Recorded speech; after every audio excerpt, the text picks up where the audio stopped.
Rules of debit and credit का question number 14 करेंगे, जो कि चैप्टर 6 है, क्लास 11 की अकाउंट्स की बुक से। From the following particulars prepare proprietors capital account. Capital account prepare करना है। कैपिटल वो अमाउंट होता है जो कि प्रोप्राइटर जो कि बिजनेस चलाता है, बिजनेस में पैसा इन्वेस्ट करता है, बिजनेस को रन करता है, रिस्क लेता है, उसे बोलते हैं कैपिटल। वो होता है जो भी अमाउंट प्रोप्राइटर बिजनेस के अंदर इन्वेस्ट करता है, ये कैश, गुड्स या एसेट्स की फॉर्म में हो सकता है। तो कैपिटल अकाउंट बनाएंगे।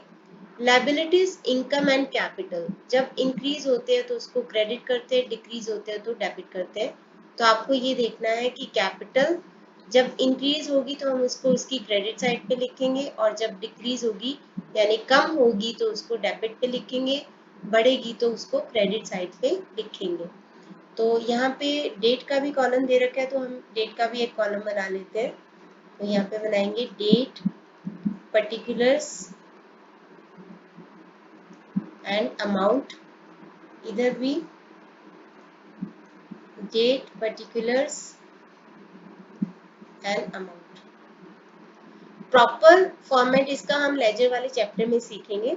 अभी अब बस आपको बेसिक्स करना है इसके अंदर, तो उसके बाद आप इसमें फ्लुएंट हो जाओगे कि कैसे कैपिटल अकाउंट को या किसी भी अकाउंट को बनाना है।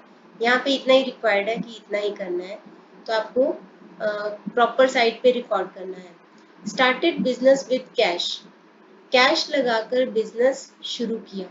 कैश लगाकर बिजनेस शुरू किया यानी कि कैपिटल बढ़ गई। कैपिटल बढ़ती है तो उसको हम क्रेडिट करते हैं। तो इस 45,000 को हम क्रेडिट साइड पे लिखेंगे। यहाँ पे लिखेंगे डेट, ईयर लिख देंगे पहले, फिर month and then day. Started business with cash, तो सबसे पहले कैश लगाया है। अदरवाइज जब आप प्रॉपर अकाउंट फॉलो करोगे तो उसमें बाय कैश अकाउंट टू और बाय लिखते हैं, बट क्योंकि अभी यहाँ पे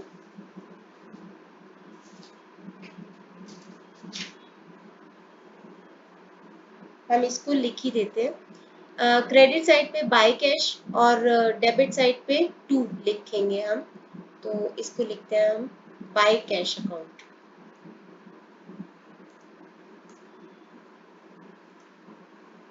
बाय कैश अकाउंट 45,000। अब है withdrew from business for personal use. जब भी प्रोप्राइटर अपने पर्सनल यूज के लिए बिजनेस में से कुछ पैसा, एसेट्स या गुड्स निकालता है, तो उसको बोला जाता है उसकी ड्राइंग्स। ड्राइंग्स की अमाउंट से कैपिटल कम हो जाता है, कैपिटल कम होता है तो उसको डेबिट करते हैं। तो ये 10,000 डेबिट साइड पे आ जाएगा, और हम इसको लिखेंगे टू ड्राइंग्स। डेबिट साइड पे टू लिखेंगे और क्रेडिट साइड पे बाय लिखेंगे, टू ड्राइंग्स अकाउंट। और यहाँ पे डेट लिख देंगे, पहले year, then month and then day. Further capital introduce 55,000, उसने और ज्यादा कैपिटल लगाया, यानी कैश की फॉर्म में लगाया होगा, कैश की फॉर्म में लगाया होगा, कैपिटल उसकी बढ़ गई, इंक्रीज हो गई, तो इसको हम लिखेंगे क्रेडिट साइड पे। तो जिस डेट को, जुलाई 15 को उसने और ज्यादा कैश लगाया है, तो by cash account 55,000। Income tax paid, income tax पे किया है उसने, तो इनकम टैक्स पे किया है 5,000 का, तो इसको हम लिखेंगे डेबिट साइड से, क्योंकि उसमें से कैपिटल में से उसने इनकम टैक्स पे किया है, तो कैपिटल उसकी कम हो गई होगी। तो यहाँ पे लिखेंगे नवंबर 30 को, तो उसने अपना इनकम टैक्स पे किया है, तो दैट मीन्स ये ड्राइंग्स हो जाएगा। तो टू ड्राइंग्स अकाउंट,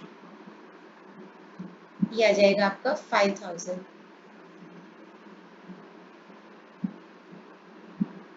5,000 ऑलरेडी लिखा है।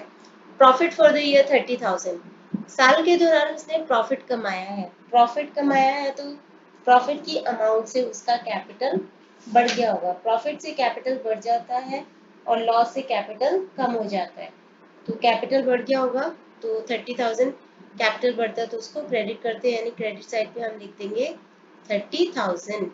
और यहाँ पे लिखेंगे साल चेंज हो गया 2023 और मार्च 31 बाय प्रॉफिट।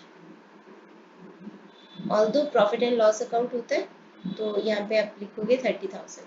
तो यहाँ पे इसका प्रॉफिट क्रेडिट साइड का टोटल है 055 डन ऑन 13,000 1,30,000 1,30,000 आ गया। डबल अंडरलाइन कर देंगे, दोनों साइड का टोटल सेम होना चाहिए 1,30,000। तो यहाँ पे इन दोनों को 15,000 को माइनस कर देंगे तो आ जाएगा 1,15,000। ये बन गया उसका बैलेंस, बैलेंस बन गया। तो उसी डेट को, साल की क्लोजिंग होती है मार्च 31 को, तो उसी डेट को हम यहाँ पे लिख देंगे to balance CD, to balance CD। Debit side पे 2 एंड क्रेडिट साइड पे 1।